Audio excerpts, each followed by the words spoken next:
Bayangin kalau kita lagi duduk santai ngopi di teras, terus tiba-tiba langit berubah merah, suara sirine meraung di seluruh kota, dan di TV cuma ada satu pengumuman, waktu kita hampir habis.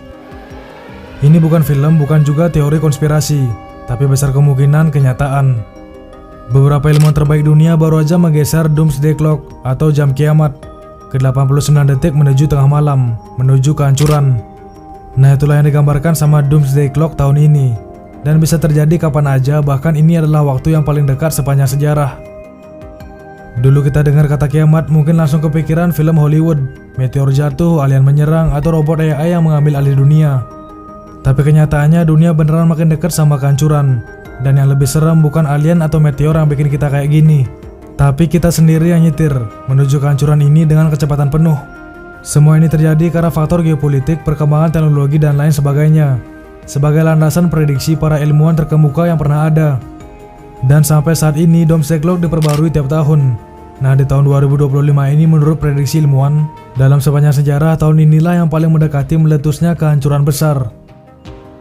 Nah, sebelum lanjut, ternyata 90% dari kalian lupa untuk subscribe WQWEK dan cuma nonton doang. Subscribe WQWEK, pastikan kalian gak ketinggalan perkembangan geopolitik dunia saat ini. Karena satu pergerakan kecil berpengaruh besar ke harga satu batang rokok, segenggam gorengan hangat, dan secangkir teh hangat kalian. He knew the world would not be the same. Few people laughed. Few people cried. Most people were silent.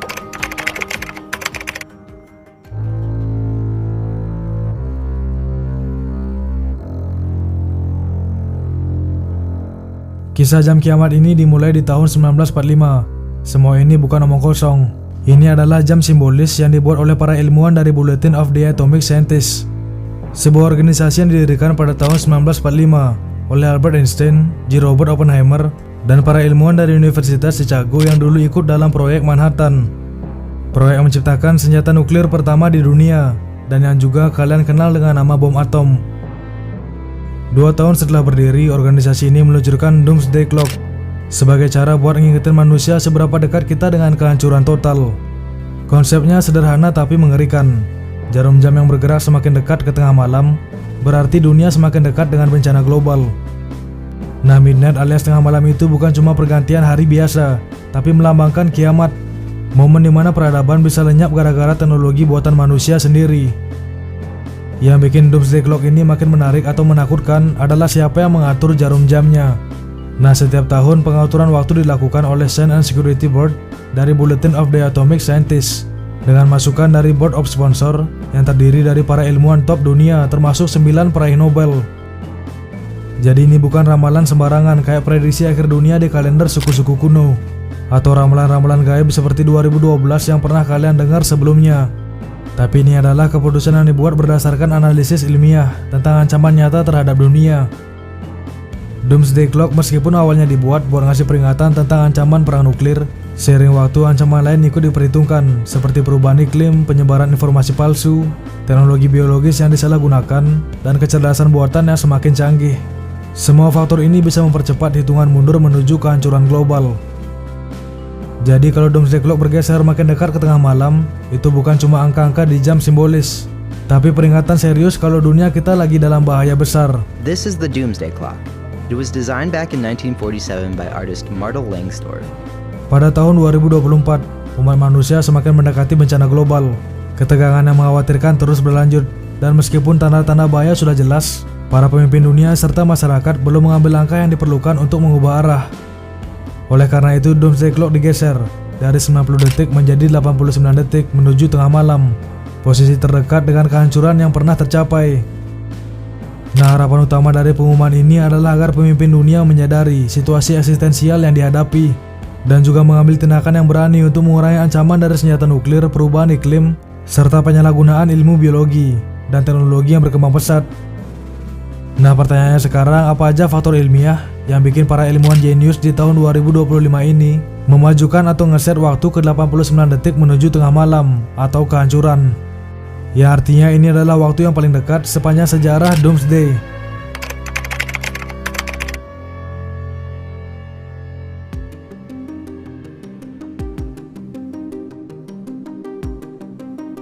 Dengan menggeser jarum jam hanya 1 detik lebih dekat ke tengah malam, peringatan ini menandakan betapa gentingnya situasi saat ini.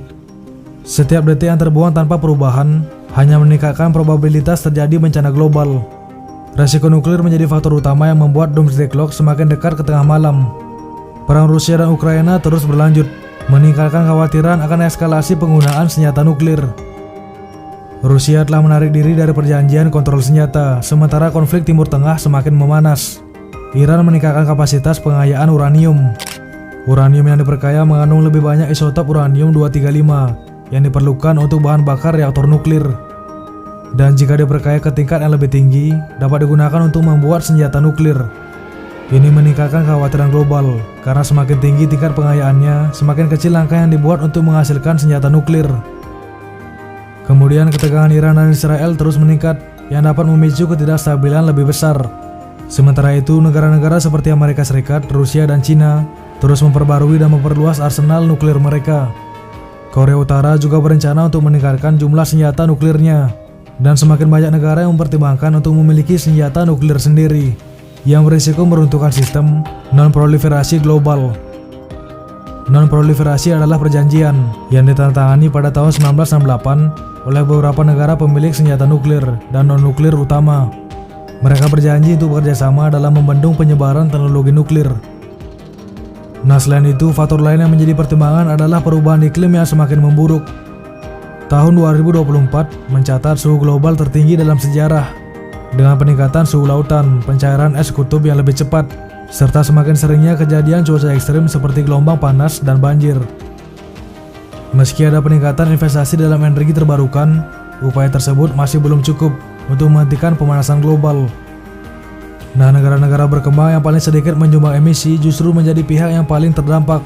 Sementara itu, pendanaan iklim global masih jauh dari target yang dibutuhkan, dan banyak negara tetap bergantung pada bahan bakar fosil. Ancaman biologis juga semakin mengkhawatirkan.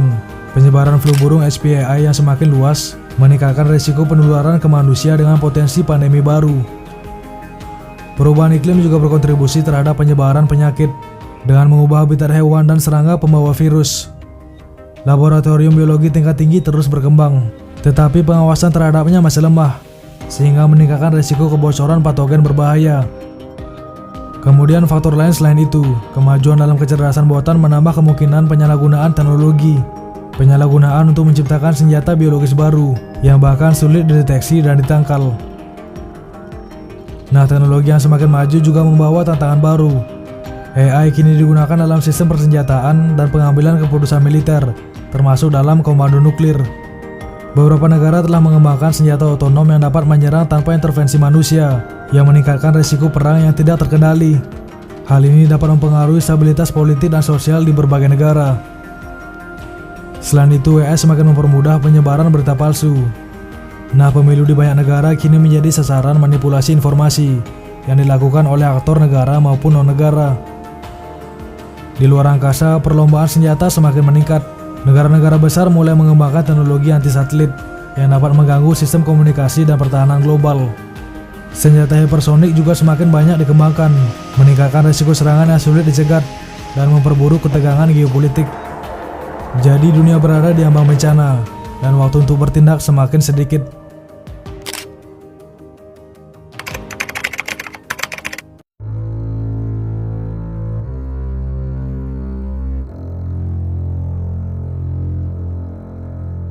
Jarum Doomsday Clock ini naik turun tergantung situasi dunia.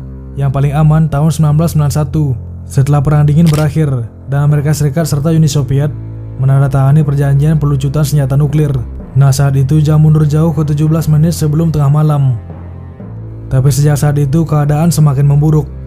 Pada tahun 1947 7 menit, kemudian pada tahun 1953 2 menit saat Amerika Serikat dan Uni Soviet menguji bom hidrogen. Kemudian 1991 17 menit, keamanan terbaik sepanjang sejarah. Nah, kemudian 2018 2 menit, 2020 100 detik, 2023 90 detik, 2025 89 detik, rekor terdekat dengan kehancuran. Jika ingin lebih detail, kalian bisa melihat datanya di website yang WikiWek cantumkan di deskripsi. Di sana juga ada dokumen yang bisa kalian baca. Jika ingin lebih detail mendapat informasi seberapa dekat kita dengan kehancuran menurut para ilmuwan. Nah, kemudian apa yang bisa kita lakukan?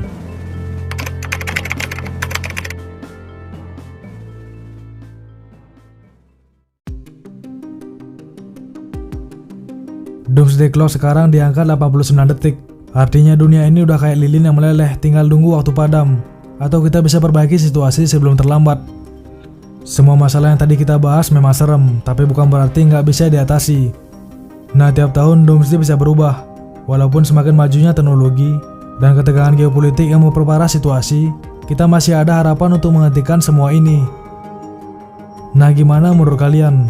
Apakah kita masih bisa memperlambat waktu Doomsday yang semakin hari semakin menegangkan? Atau kita hanya bisa pasrah, menunggu meletusnya perang yang bisa saja terjadi kapan aja dan berpotensi menghancurkan dunia? Tulis pendapat kalian di kolom komentar video ini, diskusi di kolom komentar, karena diskusi kalian yang membawa topik ini jauh lebih berkembang. Dan subscribe WekiWek, perhatikan terus ketegangan geopolitik dunia. Pastikan kalian masih bisa ngopi dan minum secangkir teh hangat. I remembered the line from the Hindu scripture, the Bhagavad Gita.